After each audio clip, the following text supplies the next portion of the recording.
Hello, সকলে কেমন আছো? আশা করি সকলে খুব খুব খুব ভালো আছো। তোমাদের সকলকে অর্ণব ক্রিয়েটিভ ব্লগের পক্ষ থেকে অনেক অনেক স্বাগত নতুন একটি ব্লগে।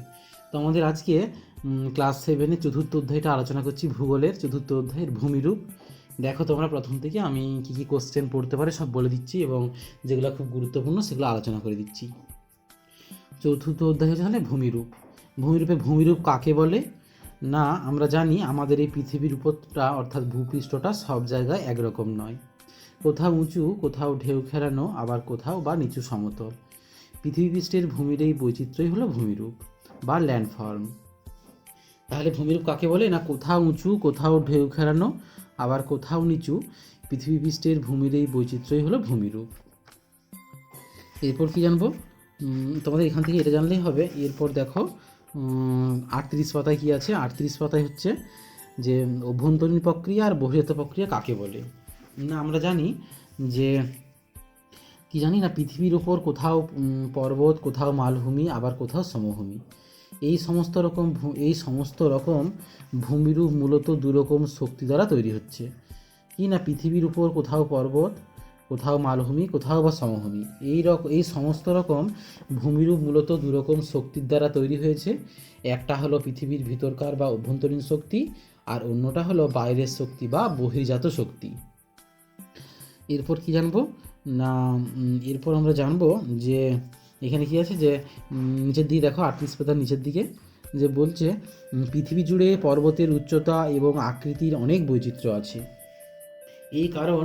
এর কারণ পর্বত সৃষ্টির প্রক্রিয়া এবং সময়ের পার্থক্য। এ কারণে হিমালয়, আল্পস ইত্যাদি নবীন পর্বতগুলো অনেক উঁচু এবং সুচালো চূড়াযুক্ত। অন্যদিকে আরাবল্লীর মতো প্রাচীন পর্বতগুলো বহু বছর ধরে ক্ষয়ের ফলে উচ্চতা কমে যাওয়ায় চূড়াগুলো তেমন সুচালো নয়। তাই উৎপত্তি অনুযায়ী পর্বত 3 প্রকার আমরা জানি। কি কি? না, ভঙ্গিল পর্বত, স্তূপ পর্বত এবং আগ্নেয় পর্বত। এরপর জানবো ভঙ্গিল পর্বত কী কী আছে। না, আমরা এশিয়া মহাদেশে থাকি। এশিয়া মহাদেশের হিমালয়, ইউরোপের আল্পস, উত্তর আমেরিকার রকি এবং দক্ষিণ আমেরিকার আন্দিজ পর্বতমালা সবই ভঙ্গিল পর্বত। তাহলে কি কি হলো? এশিয়া মহাদেশের হিমালয়, ইউরোপের আল্পস এবং উত্তর আমেরিকার রকি ও দক্ষিণ আমেরিকার আন্দিজ পর্বতমালা সবই ভঙ্গিল পর্বত। এরপর জানবো স্তূপ পর্বত। স্তূপ পর্বত কাকে বলে? না, আরেক ধরনের পর্বত হলো স্তূপ পর্বত। কি না, ভূ আলোড়নের ফলে ভূপৃষ্ঠে অনেক সময় ফাটল সৃষ্টি হয়। কি না, ভূ আলোড়নের ফলে ভূপৃষ্ঠে অনেক সময় ফাটল সৃষ্টি হয়। এই ফাটলগুলোর মাঝের ভূখণ্ড উঁচু হয়ে অথবা দুপাশের ভূখণ্ড নিচে বসে গিয়ে মাঝখানের ভূখণ্ড স্তূপের মতো পর্বত সৃষ্টি করতে পারে। যেমন ভারতের সাতপুরা পর্বত, জার্মানির ব্ল্যাক ফরেস্ট এবং ফ্রান্সের ভোজ এরকম স্তূপ পর্বত। তাহলে কি হলো স্তূপ পর্বত? না, ভূ আলোড়নের ফলে ভূপৃষ্ঠে অনেক সময় ফাটল সৃষ্টি হয়। এই ফাটলগুলোর মাঝের ভূখণ্ড উঁচু হয়ে অথবা দুপাশের ভূখণ্ড নিচে বসে গিয়ে মাঝখানের ভূখণ্ড স্তূপের মতো পর্বত সৃষ্টি করতে পারে। ভারতের সাতপুরা পর্বত, জার্মানির ব্ল্যাক ফরেস্ট এবং ফ্রান্সের ভোজ এইরকম স্তূপ পর্বত। এরপর কি জানবো? না, আগ্নেয় পর্বত। আগ্নেয় পর্বত কাকে বলে? না, অনুৎপাতের সময় প্রচুর লাভা ছাই ছোট ছোট পাথর বেরিয়ে এসে জমা হয়ে শঙ্কুর মতো এক রকমের পর্বত সৃষ্টি করে। একেই বলে আগ্নেয় পর্বত। যেমন হচ্ছে ইতালির ভিসুভিয়াস, এটনা, আফ্রিকার কিলিমাঞ্জারো, জাপানের ফুজিয়ামা এবং ইন্দোনেশিয়ার কাকাতোয়া এইরকম আগ্নেয় পর্বতের উদাহরণ। এরপর জানবো পর্বত কাকে বলে। কাকে বলে পর্বত বা মাউন্টেন? কারণ কাকে বলে? না, সাধারণত 900 মিটারের বেশি উঁচু। কি বলছে? না, 900 মিটারের বেশি উঁচু, অনেক দূর বিস্তৃত শিলা দ্বারা গঠিত ভূমিরূপই হলো পর্বত বা মাউন্টেন। পৃথিবীর স্থলভাগের প্রায় 4 ভাগের 1 ভাগ পর্বতময়। আমরা জানি পৃথিবীর স্থলভাগের 4 ভাগের 1 ভাগ হচ্ছে পর্বত। পর্বতের বেশিরভাগ অংশই খাড়া ঢালযুক্ত আর খুব উঁচু নিচু হয় পর্বত। আর পর্বতের উপরের দিক সরু এবং সুচালো অংশটা হলো পর্বত শৃঙ্গ বা চূড়া। আমরা জানি পর্বতের উপরের দিকটা যে সরু বা সুচালো যে অংশটা সেটাকে বলা হয় পর্বত শৃঙ্গ বা চূড়া। যেমন হিমালয় পর্বতের মাউন্ট এভারেস্ট 8848 মিটার উঁচু, পৃথিবীর সব থেকে উঁচু পর্বত শৃঙ্গ। আর আছে কি না, দুটো পর্বত চূড়ার মাঝখানে নিচু খাতের মতো অংশটা হলো পর্বত উপত্যকা। কি না, দুটো পর্বত চূড়ার দুটো পর্বতচূড়ার মাঝখানের নিচু খাতের মতো অংশটা হলো পর্বত উপত্যকা। এরকম অনেকগুলো পর্বতশৃঙ্গ আর উপত্যকা বিরাট অঞ্চল জুড়ে অবস্থান করলে পর্বতশ্রেণী তৈরি করে। কি বলছে? এরকম অনেকগুলো পর্বতশৃঙ্গ আর উপত্যকা বিরাট অঞ্চল জুড়ে অবস্থান করলে তাকে বলা হয় পর্বতশ্রেণী। আবার এরকম অনেকগুলো পর্বতশ্রেণী বিভিন্ন দিক থেকে এক জায়গায় এসে মিশলে তাকে বলা হয় পর্বতগ্রন্থি। মানে এরকম পর্বতশ্রেণীগুলা যদি বিভিন্ন দিক থেকে এসে এক জায়গায় মিলিত হয় তখন তাকে পর্বতগ্রন্থি বলা হয়। এরপর দেখো 39 হলো, এবার 40 পেজে দেখো কি আছে।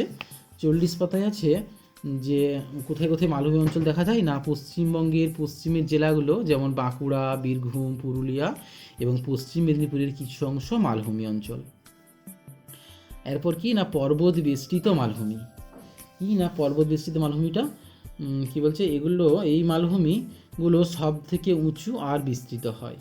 হিমালয় এবং কুয়েল্লুন পর্বতশ্রেণীর মধ্যে অবস্থিত তিব্বত মালভূমি 3655 মিটার উঁচু, পৃথিবীর বৃহত্তম মালভূমি। যখন কোনো মালভূমি একাধিক পর্বত দ্বারা আবদ্ধ থাকে তখন তাকে পর্বত বেষ্টিত মালভূমি বলা হয়। ভঙ্গির পর্বত সৃষ্টির সময় সাধারণত এই ধরনের মালভূমি গঠিত হয়। কি বলছে না পর্বতবেষ্টিত মালভূমিগুলো সব থেকে উঁচু আর বিস্তৃত হয়। হিমালয় এবং কুয়েল্লুন পর্বতশ্রেণীর মধ্যে অবস্থিত তিব্বত মালভূমি 3655 মিটার উঁচু হয়, পৃথিবীর এটি বৃহত্তম মালভূমি। যখন কোনো মালভূমি একাধিক পর্বত দ্বারা আবদ্ধ থাকে, মানে একাধিক পর্বত দ্বারা আবদ্ধ থাকে তখন তাকে পর্বতবেষ্টিত মালভূমি বলা হয়। আর ভঙ্গির পর্বত সৃষ্টির সময় সাধারণত এই মালভূমিগুলি গঠিত হয়। এরপর জানবো মহাদেশীয় মালভূমি। কি না দক্ষিণ আফ্রিকা, পশ্চিম অস্ট্রেলিয়া, আন্টার্কটিকা, গ্রিনল্যান্ড এর বিস্তীর্ণ অংশ জুড়ে মহাদেশীয় মালভূমি আছে। এরপর লাভা গঠিত মালভূমি। অগ্নুৎপাতের সময় গরম লাভা বেরিয়ে এসে অনেক দূর ছড়িয়ে পড়ে যে বিরাট মালভূমি সৃষ্টি করে। ভারতের দাক্ষিণাত্য মালভূমি, মালব মালভূমি এরকম লাভা গঠিত মালভূমি। এরপর জানবো ব্যবচ্ছিন্ন মালভূমি। নদী উপত্যকা দ্বারা বিচ্ছিন্ন মালভূমি হলো ব্যবচ্ছিন্ন মালভূমি। আর এটা ছোটনাগপুর মালভূমি এই ধরনের মালভূমি, ব্যবচ্ছিন্ন মালভূমি। পশ্চিমবঙ্গের মালভূমি অঞ্চল ছোটনাগপুরের অংশ। মালভূমির গড় উচ্চতা 300 মিটার হলেও কিছু উঁচু মালভূমির উচ্চতা অনেক বেশি হয়। এরপর মালভূমি কাকে বলে জানবো। আশেপাশের অঞ্চলের সাপেক্ষে হঠাৎ উঁচু, সাধারণত 300 মিটারের বেশি উঁচু, বিস্তীর্ণ যে ভূভাগ এবং যার চারিদিক খাড়া ঢাল আছে এরকম ভূমিরূপকে মালভূমি বলে। আর কি আছে না স্থলভাগের বেশিরভাগ জায়গা জুড়েই রয়েছে মালভূমি। এশিয়া, আফ্রিকা, উত্তর আমেরিকা, অস্ট্রেলিয়ার বেশিরভাগ অংশই জুড়েই বড় বড় মালভূমি আছে। মালভূমির উপরটা সমতল ঢেউ খেলানো থেকে কোথাও উঁচু নিচু হয় বা হতে পারে। এরপর জানবো মালভূমিকে টেবিল ল্যান্ড বলা হয় কেন।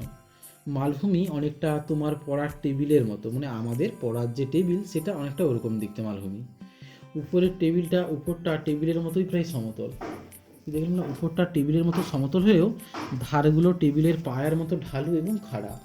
টেবিলের যে পায়াগুলো সেই পায়াগুলোর মতো মালভূমি হচ্ছে খাড়া এবং ঢালু, এই জন্য মালভূমিকে টেবিল ল্যান্ড বলা হয়। এরপর জানাবো যে পৃথিবীর ছাদ পাইন মালভূমিকে বলা হয় কেন। কারণ আমরা জানি পৃথিবীর পাইন মালভূমি হচ্ছে পৃথিবীর ছাদ, পৃথিবীর সর্বোচ্চ মালভূমি, তাই একে পৃথিবীর ছাদও বলা হয়। এবং পাইন মালভূমির উচ্চতা হচ্ছে 4873 মিটার। কত না 4873 মিটার পাইন মালভূমির উচ্চতা। আর পৃথিবীর সর্বোচ্চ মালভূমি বলে তাই পাইন মালভূমিকে পৃথিবীর ছাদ বলা হয়।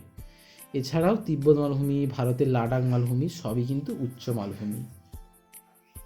এরপরে জানবো পলিগঠিত সমভূমি।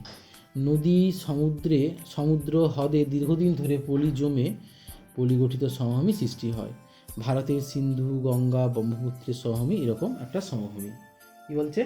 নদী, সমুদ্র, হ্রদে দীর্ঘদিন পলি জমে পলিগঠিত সমভূমি সৃষ্টি হয়, যেমন ভারতের সিন্ধু, গঙ্গা, ব্রহ্মপুত্রের সমভূমি।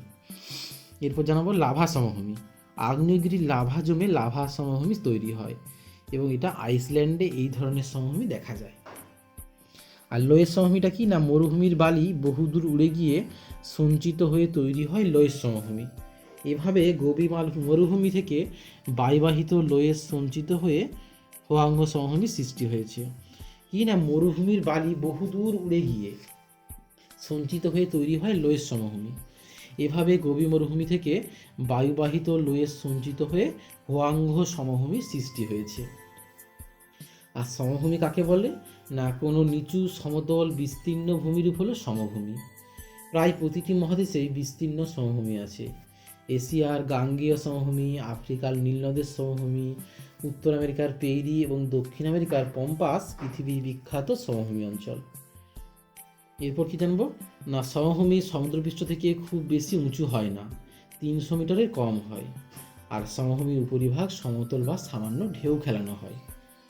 আর কি না পৃথিবীর বেশিরভাগ সমভূমি নদী পলিসঞ্চয়ের ফলে সৃষ্টি হয়েছে। এই কারণে এই উর্বর সমতল ভাগগুলোতে সব থেকে বেশি মানুষ বসবাস করে, আমরা জানি। আর কি জানবো? না আর জানবো যে এটা কত পেজে আছে দেখো, 42 পাতায় দেখো কি আছে।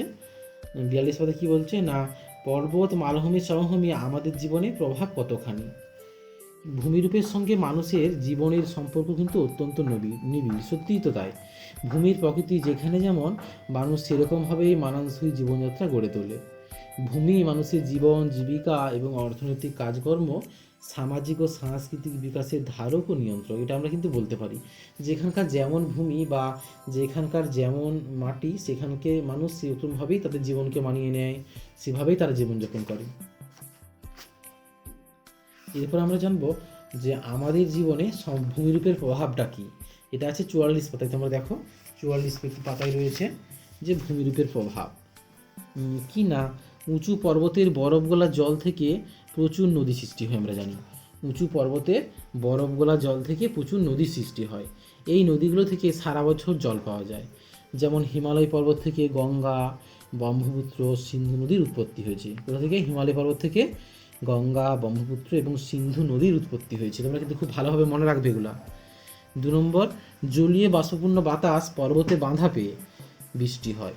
কি জলীয় বাষ্পপূর্ণ বাতাস পর্বতে বাঁধা পেয়ে বৃষ্টি হয়।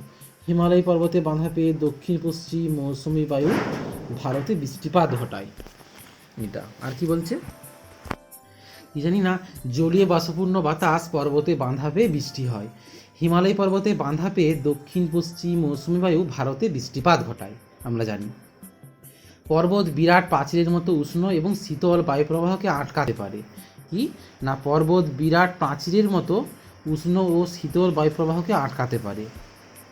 শীতকালে ভারতের উত্তর দিকে অবস্থিত সাইবেরিয়ায় তীব্র ঠান্ডা বাতাসকে বাধা দিয়ে হিমালয় ভারতে শীতের তীব্রতা কমিয়ে দেয়। কি বলছে? না পর্বত বিরাট প্রাচীরের মতো উষ্ণ এবং শীতল হয়, শীতল বায়ুপ্রবাহকে আটকাতে পারে। শীতকালে ভারতের উত্তর দিকে অবস্থিত সাইবেরিয়ার তীব্র ঠান্ডা বাতাসকে বাধা দিয়ে হিমালয় ভারতে শীতের তীব্রতাটা কমিয়ে দেয়। আর কি না পার্বত্য অঞ্চলে সাধারণত মূল্যবান নরম কাঠের বনভূমি গড়ে ওঠে। আর পর্বতের ঢালগুলোই ভালো পশুচারণ ক্ষেত্র পাওয়া যায়।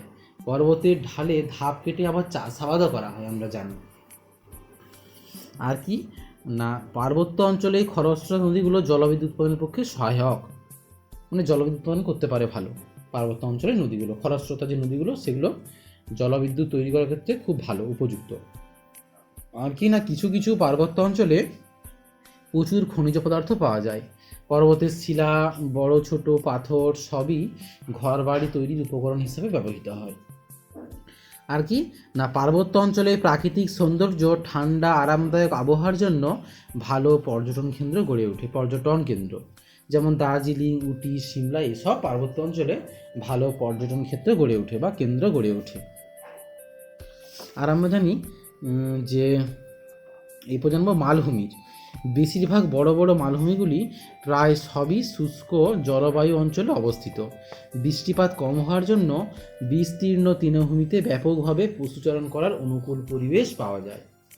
আর কি না মালভূমি অঞ্চল, বেশিরভাগ মালভূমি অঞ্চল প্রচুর পরিমাণে খনিজ সম্পদে সমৃদ্ধ হয়, মানে মালভূমি অঞ্চলে প্রচুর খনিজ সম্পদ পাওয়া যায়। আর কি না মালভূমি অঞ্চলের রুক্ষ মাটি এবং প্রতিকূল জলবায়ুর কারণে খুব কম পরিমাণে চাষাবাদ হয়, আমরা জানি। এরপর জানবো সমভূমি অঞ্চলের অবদান মানব জীবনে, মানে সমভূমি অবদান, সমভূমি যে প্রভাব সেটা আলোচনা করব। পৃথিবীর বেশিরভাগ সমভূমি নদ নদীর পলি সঞ্চয়ের ফলে সৃষ্টি হয়েছে। কি না পৃথিবীর বেশিরভাগ সমভূমি নদ নদীর পলিসঞ্চয়ের ফলে সৃষ্টি হয়। সমভূমি অঞ্চলগুলোই পৃথিবীর সব থেকে উর্বর অঞ্চল, মানে সমভূমিটা পৃথিবীর সব থেকে উর্বর। একাধিক নদীকেন্দ্রিক সভ্যতা এই সমভূমিতেই কিন্তু গড়ে উঠেছিল। একাধিক যে নদীকেন্দ্রিক সভ্যতা সেগুলো কিন্তু এই সমভূমি অঞ্চলেই গড়ে উঠেছিল। আর কি না বর্তমানেও বেশিরভাগ শহর নগর জনপদ সমভূমি কিন্তু সবই কিন্তু সমভূমি অঞ্চলে অবস্থিত। বিস্তীর্ণ উর্বর সমতল ভূমি থাকায় কৃষি শিল্প পরিবহন ব্যবসা বাণিজ্য সব কিছুরই সুবিধা হয়।